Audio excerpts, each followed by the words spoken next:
Fact speakers में मैं आपका स्वागत करता हूँ मित्रों। आज बड़ी विचित्र बात है भाई। खैर, सबसे पहले तो मुझे कहा गया है कि बिगिनिंग में बोला कीजिए, तो मैं बोल दूँ आपसे कि जिन लोगों ने अभी तक चैनल को सब्सक्राइब नहीं किया वो सब्सक्राइब कीजिए, शेयर कीजिए, कमेंट कीजिए और कंट्रीब्यूट जरूर कीजिए।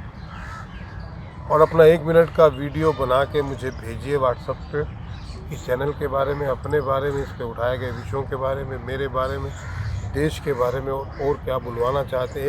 एक 2 3 4 जितने आप बना के भेज सकते हैं। 1 मिनट से ज़्यादा नहीं होना चाहिए। मैं शॉर्ट का एक चैनल शुरू कर रहा हूँ, उस पर डालूंगा, आप ही के वीडियो डालूंगा, मैं अपने नहीं डालना चाहता। अब मुद्दे की बात करते हैं। पूरा विपक्ष जो है वो इकट्ठा हुआ पड़ा है, बार बार मीटिंगें कर रहे हैं, कभी पटना जाके कर रहे हैं, तो कभी बोलते हैं हिमाचल में करेंगे और कभी बेंगलोर में मीटिंग कर रहे हैं। मोदी को हराना है। क्यों हराना है? मोदी जो है वो फांसीवादी है, मोदी जो है हिटलर है, मोदी जो है उसने देश को बर्बाद कर दिया, इसलिए उसको हराना है। ये उनका एक मंतव्य है। जब वो सत्ता में थे, सारे सत्ता में ही रहे हैं, तब देश ने बहुत विकास कर लिया था, तब हिटलरशाही नहीं थी, तब अपने आप को हिंदू कहना ही गुनाह था, तब उन्होंने हिंदू आतंकवाद की एक नई परिभाषा गढ़ दी थी। देश में जगह जगह बम फूटते थे, आतंकवाद अपनी चरम सीमा पे था, पाकिस्तान हमको धमकाता था, चाइना के सामने हम बोल नहीं पाते थे, तब देश का बड़ा विकास हो रहा था। खैर, पर 1 सेकंड के लिए मान भी लिया जाए कि मोदी फांसीवादी हैं, हिटलर हैं और देश को उनसे बचाना है। सच्चाई ये है कि ये बिना राज के रह नहीं सकते। अब लोग बेवकूफ़ बन नहीं रहे, बट इनके ही वाकफ को मान लेते हैं, चलो इनके नैरेटिव को मान लेते हैं। तो फिर मोदी का विकल्प कैसा होगा, इस पे चर्चा करते हैं भला। मोदी का विकल्प होगा, सबसे पहले लेते हैं ममता बनर्जी को। बढ़िया आग लगाई गई है, लोगों को मारा गया है पंचायत के चुनाव में, विधानसभा के चुनाव में और लोकसभा के चुनाव में और पिछले पंचायत। तो जब से ममता बनर्जी या लेफ्ट का राज वहाँ पे रहा है, हत्याओं पे हत्याएं हो रही हैं और पूरा विपक्ष खामोश है, कोई नहीं बोल रहा। वो मणिपुर पे जो जातीय हिंसा, उस पर तो बोल रहे हैं सारे, लेकिन पश्चिम बंगाल पे कोई नहीं बोल रहे हैं। तो ऐसा होगा भारत मोदी के विकल्प के रूप में कि भारत में जगह जगह आग लगेगी, लोगों को मारा जाएगा, ज़बरदस्ती चुनाव जीता जाएगा और कोई बाकी इनके जो सहयोगी हैं विपक्ष में कोई नहीं बोलेंगे। ये एक मॉडल है। देश के सुप्रीम कोर्ट और हाई कोर्ट की बात को माना ही नहीं जाएगा, चाहे वो कुछ भी कहते रहें। पुलिस दंगाइयों के साथ हाथ में हाथ मिला के रोकने की बजाय दंगों को हवा देगी। ठीक है, ये मॉडल कितना बढ़िया है। तो देश ऐसा मॉडल चाहता है। चलो अब बात करते हैं युवराज राहुल गांधी की। उनके राज में 9/11 हुआ। बम्बई में 12 के 12 महीने मैं बम्बई रहता था, कहीं ना कहीं बम फूटता था। हिंदुस्तान के किसी न किसी कोने में रोज़ बम फूटता था, आतंकवादी घटनाएं होती थी, कश्मीर में रोज़ लोग मरते थे, पत्थरबाजियां होती थी। तो अब ये होगा कि इनके राज में पूरे हिंदुस्तान में होने लगेगी वापस से वही चीज़ें। एक ये विकल्प चाहते हैं आप, हिंदुस्तान में जगह जगह दंगे हों, दंगे होते रहते थे, आतंकवादी घटनाएं हों,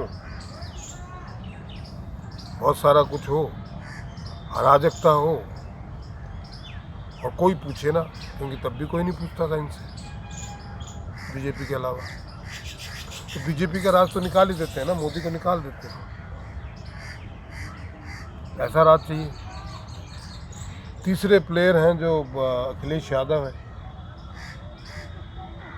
तो मुजफ्फरपुर का दंगा और जगह जगह गुंडों का राज, अतीक अहमद, मुख्तार अंसारी और मतलब बहन बेटियों का निकलना मुश्किल। तो आप चाहते हैं हिंदुस्तान में बहन बेटियां घर से बाहर ना निकलें, गुंडों का राज हो,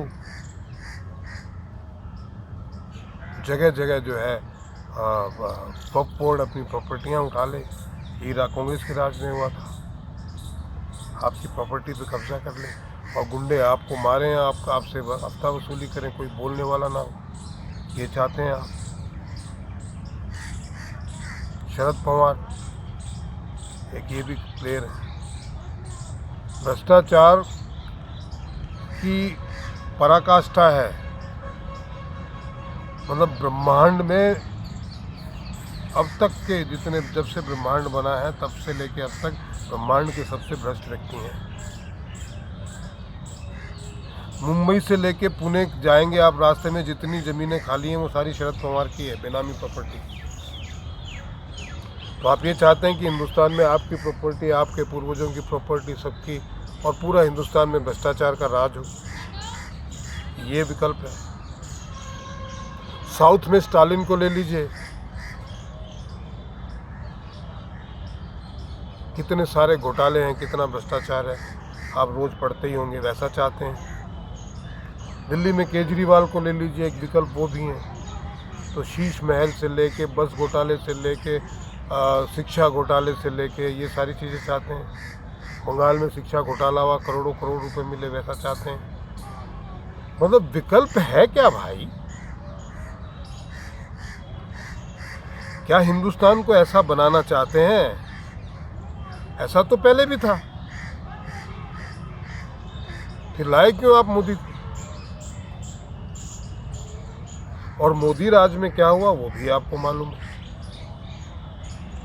अब ये लड़ाया जा रहा है कि मोदी हिंदुओं के खिलाफ है, मोदी उसके खिलाफ है, मोदी इसके खिलाफ है, हिंदू मुसलमान करके मुसलमानों के खिलाफ है।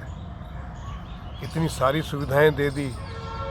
अब वो राज चाहते हैं कांग्रेस का, इन पार्टियों का, कि आप स्टेशन पे जाएं तो टट्टी पड़ाओ। 70 साल से ये पखाना ना, लोग रोड पे, सड़कों के किनारे, प्लेटफॉर्म पे टट्टी ना करें, ऐसा भी कोई समाधान नहीं कर सके 70 साल में। आप पुनः उन्हीं को चाहते हैं। आज भी वो अपने राज्यों में वही कर रहे हैं। मतलब मुझे समझ में ही नहीं आता भाई। मुझे बहुत अजीबोगरीब से मैसेज आते हैं, मोदी हिंदू विरोधी है, मोदी। ये इन्होंने छद्म पार्टियां खड़ी की हुई है, तो हिंदुओं की पार्टी बना के खड़ी की हुई है। आप क्या चाहते हैं कि हर आदमी कोट के ऊपर जनेऊ पहन के चले हिंदू? ये हिंदुत्व चाहते हैं? ये किसी के बाप के नहीं है, अपने परिवार के अलावा। इन्होंने अब तक लूटा है और आगे भी लूटेंगे ही, जिसकी फितरत लूटने की। डाकू से आप संतता की अपेक्षा करते हैं तो उसका कसूर नहीं है, आप मूर्ख हैं।